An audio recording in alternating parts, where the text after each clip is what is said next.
My name is Carol Peachey Hill. I'm an occupational therapist in Guelph, Ontario, which resides on the treaty lands and territory of the Mississaugas of the Credit. My OT career took a significant twist in 2005 when I was diagnosed with stage 1 breast cancer during a routine physical that I only booked following the sudden death of a friend. In 2022, it was estimated that 28,600 women were diagnosed with breast cancer.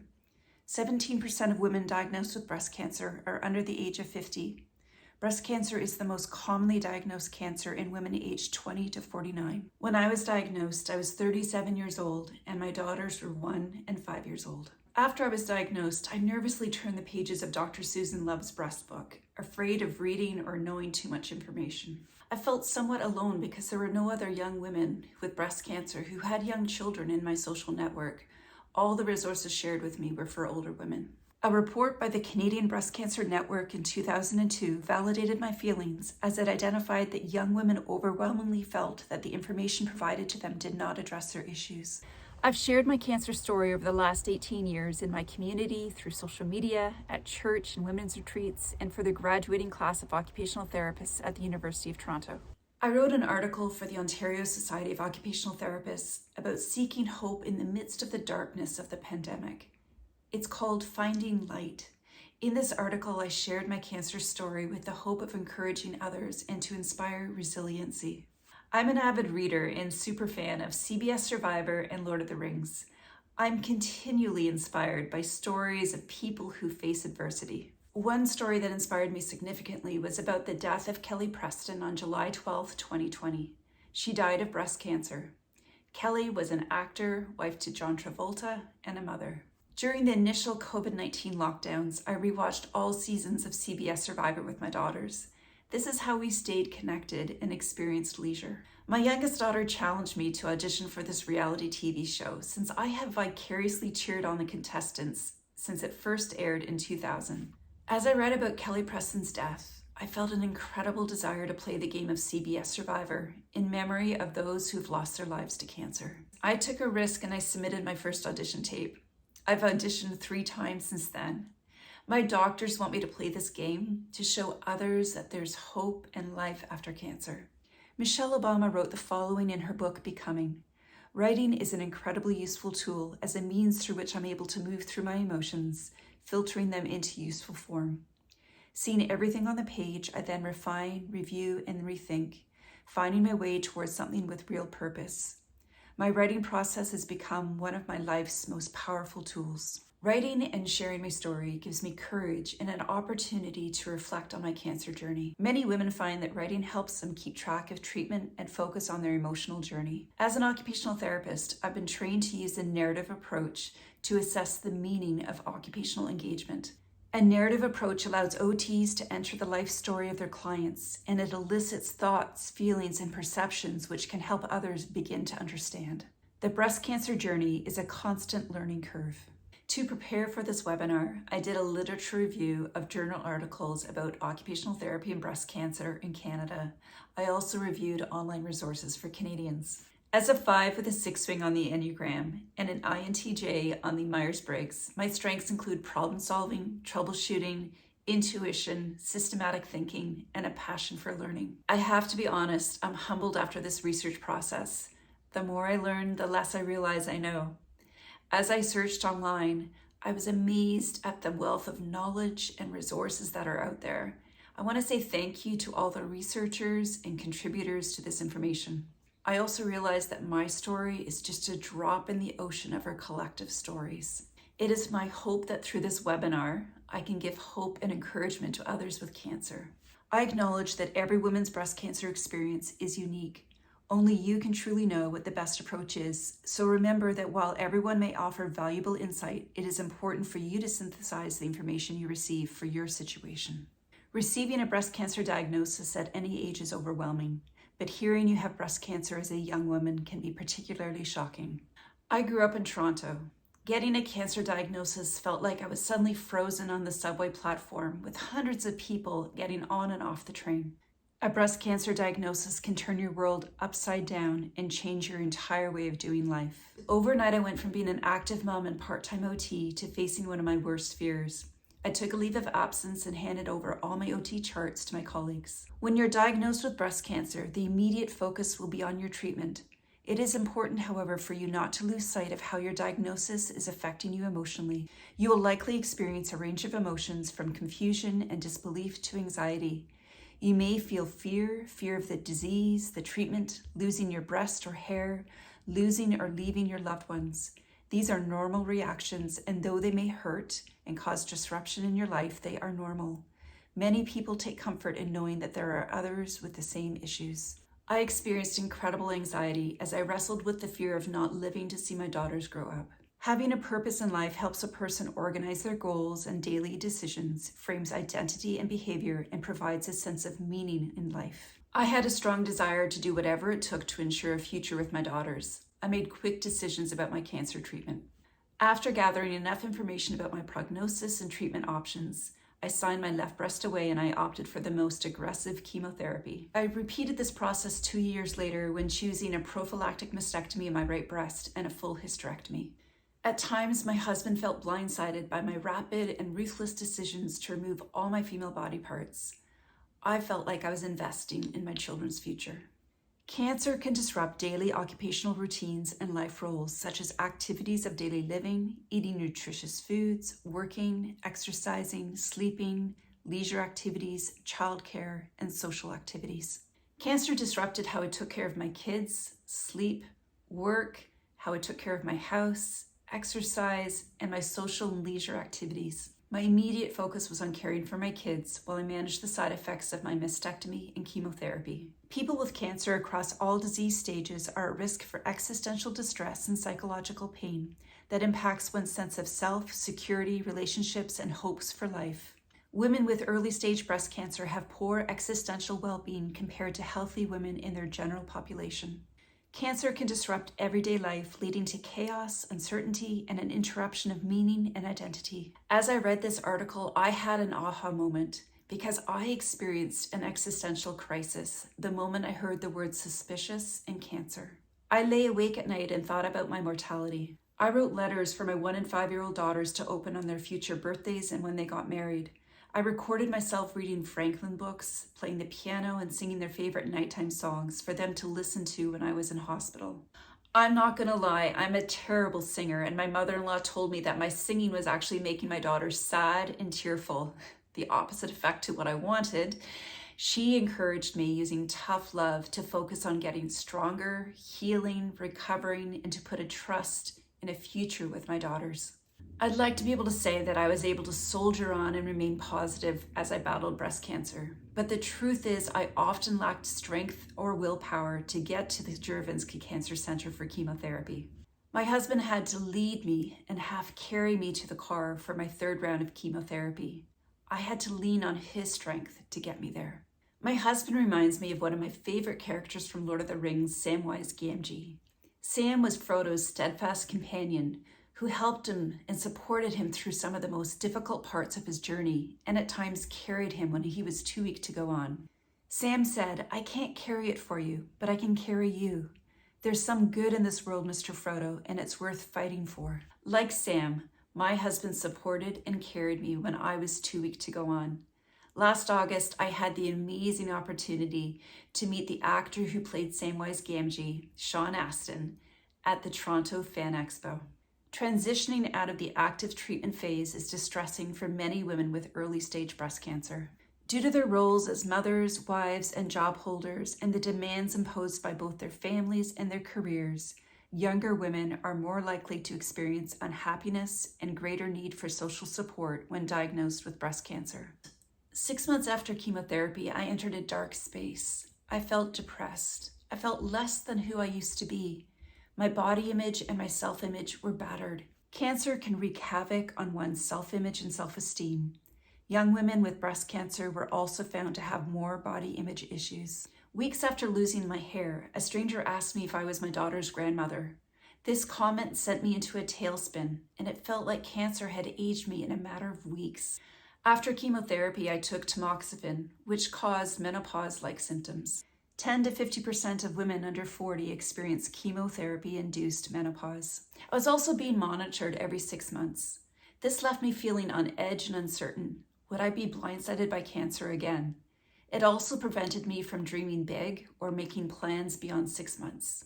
I'm sharing some resources, which includes a link to the Canadian Mental Health Association. Months after chemotherapy, I had to sign a new contract with my cell phone company. I remember shaking and being in tears as I explained to the sales clerk that I didn't know if I could sign the contract. How can I sign it if I don't know if I'm going to be around in 2 years' time? I felt the same way when I had to trade in my old car for a new one. I felt robbed of my innocence and freedom to live in the moment. I needed to talk to someone about how my body had betrayed me and how I was terrified to put trust in the future. Women with breast cancer have questions about how to recreate a new normal in which they live with greater authenticity, enjoyment, service to others despite having fears of cancer recurrence and residual symptoms. I have a handful of amazing girlfriends, sisters, and sister-in-laws who've been there for me when I needed them most. One of my girlfriends saw me struggling with depression, and she connected me with the spiritual director at the University of Guelph. The spiritual director gave me a safe space to talk about my feelings and to ask questions about the purpose and meaning of my life. She also gave me tools to help step out in faith. I desperately wanted to trade in my fear for hope. Breast cancer can be called a relational cancer because of the strain and distress it can place on relationships, especially between partners. I've already said that my husband was my steadfast support, my Samwise Gamgee. He's also my best friend. I met him while I worked at a summer camp as a camp counselor when I was 17. Like me, my husband experienced pressure, a disruption in life, and fear as I battled breast cancer. He worked full-time, helped to coordinate care for our kids, took care of our house, took me to appointments. He carried a heavy load. He also experienced a variety of feelings after my treatments were finished. Partners often feel overwhelmed, anxious, angry, frustrated, scared, a huge range of emotions. My husband and I have struggled with our relationship at different times over the last 18 years, and we've had to get marriage counseling. There have been times when we didn't know whether or not our relationship would last. Thankfully, we just celebrated our 31st wedding anniversary, and we're still choosing to love and live life together. I'm sharing resources from several websites. Young women are more likely to have younger children when diagnosed with breast cancer. Discussing your cancer diagnosis with your children can be an incredibly daunting task. I anguished over what to say to my 5-year-old daughter. I was afraid of leaving my children, exposing them to the realities of cancer and of scaring them. My children were catalysts for some of the deepest emotions I experienced during my breast cancer journey. Even very young children will be able to tell when something is wrong, when you are stressed out or upset, or when their schedule is changed. I told my 5-year-old daughter that I was sick, and I told her that cancer was like weeds in a garden. I let her name my 2 tumors, Joe and Harvey. I told my daughter that the medicine I took might make me too tired to play sometimes, but I still loved her. The thought of losing my hair really disturbed my daughter, so I let my daughter cut off my hair. I'm really grateful that my oldest daughter was able to express her worries out loud. A few weeks after chemo started, she came into my room and she said, "Mom, French immersion is too stressful." She held up her hand and she said 5 reasons why she wanted to move to English school. Remember that you know your children best, and be confident in your ability to determine what they need to know and what they don't. Raising daughters after breast cancer brought a special level of worry for their future. I had to consider genetics. My mom helped me by writing down my family tree. She wrote down all the family connections to cancer and breast cancer so that I could share this with my genetic counselor. I will be forever grateful to my mom for taking the burden from me by writing down that family tree. It enabled me to get genetic testing and a negative test result. Breast cancer can affect your whole family. My husband and I could not have cared for our daughters the way we wanted to without the support of both sets of our parents. We wanted to keep our children's life as normal as possible and not allow cancer to control their life. Our parents took our girls to the park. They played with them outside. They built forts. They read stories, baked cookies. They did art. They showered our girls with love. My sisters and sisters-in-law were also amazing to me. They encouraged me to train for the 2-day, 60-kilometer walk to end breast cancer. I crossed the finish line with my sisters.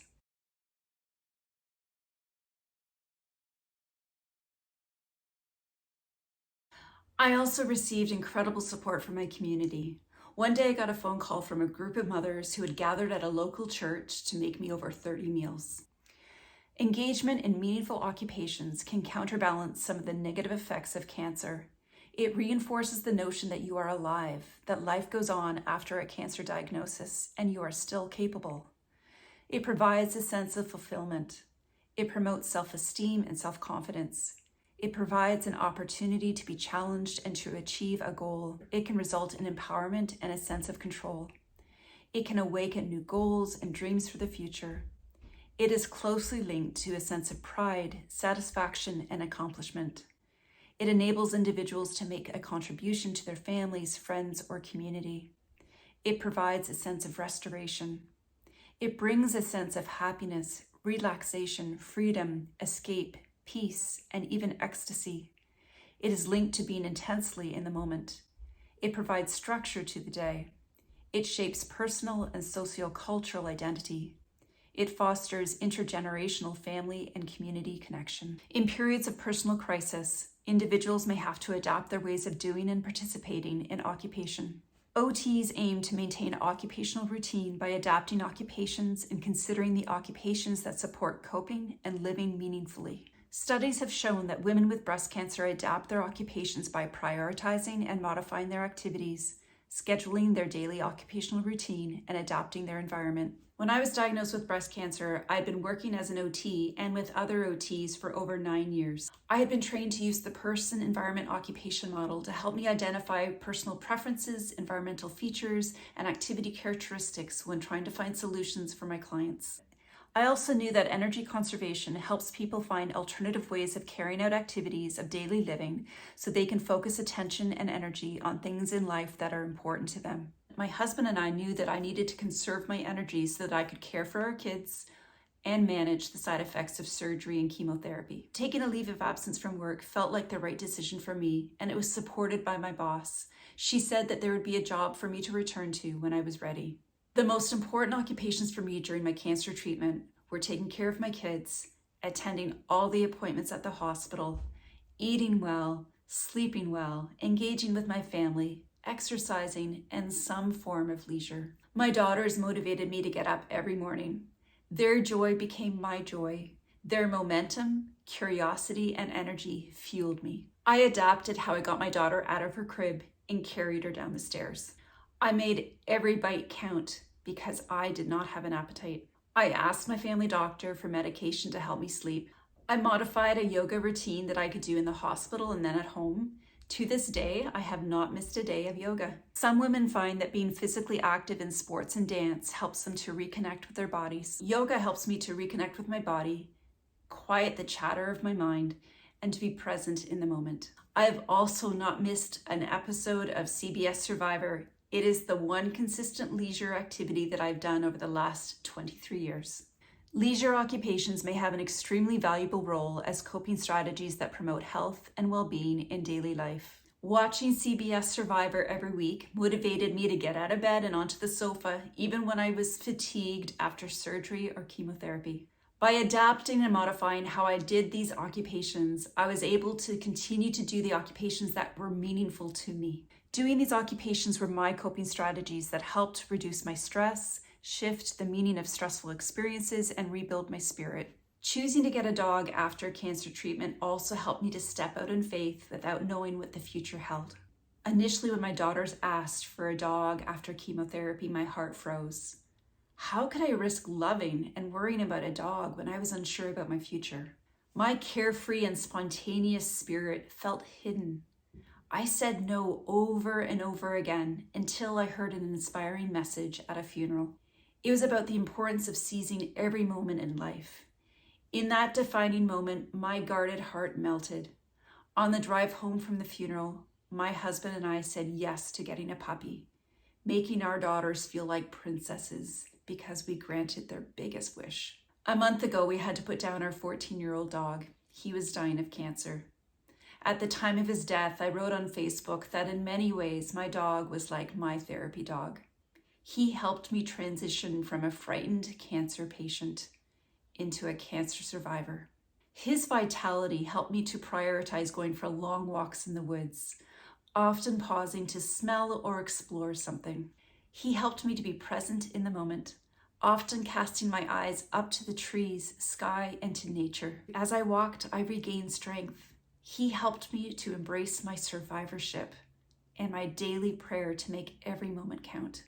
Returning to work is an important step for working-age cancer survivors. Return to work represents a quality of life indicator, a sense of normalcy, identity, value, meaning, distraction, social connectedness, productivity and fulfillment, strength or toughness, financial security for survivors who must work to support themselves, their families, and their cancer treatment needs. As I regained my strength, I started to visualize myself returning to work on a gradual basis. I've always enjoyed working with kids, so returning to work gave me a sense of meaning, identity, value, normalcy, as well as some financial support to help my family. When I was off work, I did not receive any supplemental disability insurance. We relied solely on my husband's income. Breast cancer is a financial as well as health issue. I was able to return to work on a gradual basis. I did not have a formal return to work plan.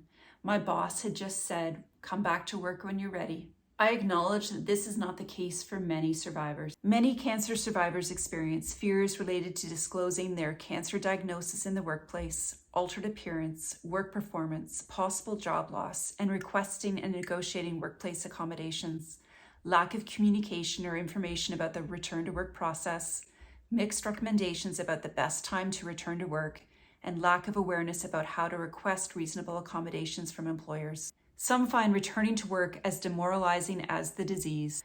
Occupational therapists can help survivors re-enter the workforce after treatment, as they are trained to consider the person, occupation, environmental factors, and can do job demands analysis. OTs collaborate with the employee, the healthcare providers, and the workplace stakeholders to identify the gaps between the demands of the job, the workplace environment, and the individual's capabilities and limitations. OTs bridge these gaps through the application of accommodations, modifications, and building functional abilities. OTs can work with survivors to determine factors that contribute to mental health, provide support in maintaining their job or returning to work, identify stressors and implement prevention strategies, and provide tools to deal with stress, provide proactive and rehabilitative services such as energy conservation and non-pharmacological pain management. OTs can assess the work environment to prevent workplace injuries, identify barriers and recommend universal design to optimize functioning, develop return-to-work strategies tailored to the employee's needs and workplace requirements, collaborate with the employers to implement workplace accommodations and support. Although I'm an occupational therapist, I'm not an expert on return to work. I only experienced the return to work process as a cancer survivor. I need to restate that every woman's breast cancer experience is unique. Only you can truly know what the best approach is. So remember that while everyone may offer valuable insight, it is important for you to synthesize the information you receive for your situation. I encourage you to speak to a trusted healthcare professional about your return to work questions. I am sharing this page on how you can find an OT in Ontario or an OT in Canada. I want to acknowledge Sue Baptiste, an OT who inspired me when she wrote an article in 1997 about connecting her personal and professional life after a series of life challenges. Sue Baptiste empowered me to connect my cancer story with my occupational therapy profession. She inspired me to look at my whole when writing and speaking about my cancer experience. It's her work that gives me courage to be vulnerable with you as I share my desire to play CBS Survivor. Some people ask me why I want to play this game. The closest OT article that captures my reasoning is about the meaningfulness of dragon boat racing and competition for breast cancer survivors. Occupations that combine competition with support redirect some of the focus of attention away from stressful experiences by setting future goals, often combined with expectations to work to one's personal best. Like the women who race dragon boats, when I envision myself playing the game of CBS Survivor, I see myself as racing or competing against cancer. Every time I write a script and record an audition tape, I courageously look back on my cancer journey and I see how much I've grown and learned. It's helped me to rebuild my self-confidence, self-image, and to give me a sense of control. My scars remind me that I have a heart of a warrior. Being a cancer survivor has helped me to push my limits, dig deep, to step out of my comfort zones, and to share my story to inspire others. Writing and sharing my story has shown me that even when I feel weak, I am strong. When I'm vulnerable and I share my cancer story, I'm empowering others by increasing public awareness and perceptions of breast cancer. Like the women interviewed in the article about dragon boat racing, I don't want to just shrivel up. I want to show the world that I can do this. I want to inspire other women that they can do this. I have a deep desire to thank the people who helped me become a survivor. I only booked a routine physical because of the sudden death of our friend Warren. He died too young, leaving behind his 2 young children and his wife. Dr. Natalie Desbois has been my family doctor since 2002. She used her incredible skills to detect early. She has patiently listened to my questions over the last 18 years. She is my hero because she exemplifies excellent medical care. My dream team of doctors and nurses at the Juravinski Cancer Center treated my cancer aggressively, which helped to ensure that I would be able to see my kids grow up. In particular, I'd like to thank Dr. Nicole Hodgson, who helped me make the aggressive decision for a double mastectomy. I'd also like to thank Dr. Ariana Delson, who helped me with the reconstruction process. I would love to have an opportunity to do a panel interview with these incredible women to showcase and highlight how they work together to detect and treat my cancer. I want to thank my husband, Jonathan Hill, my Samwise Gamgee, as well as my daughters, Emma and Avery. Their little faces gave me the drive to fight. Last year, I had the privilege of walking my daughter down the aisle at her wedding with my husband. That precious moment is one of the best moments of my life. I thank my family, friends, and the community who stepped in to support me and my family. I want to thank all the cancer survivors who have inspired me and continue to inspire me by their stories of strength and resiliency. Finally, I want to thank the Canadian Cancer Survivor Network for giving me this opportunity, this platform to share my story with you, with the hopes of supporting and inspiring others.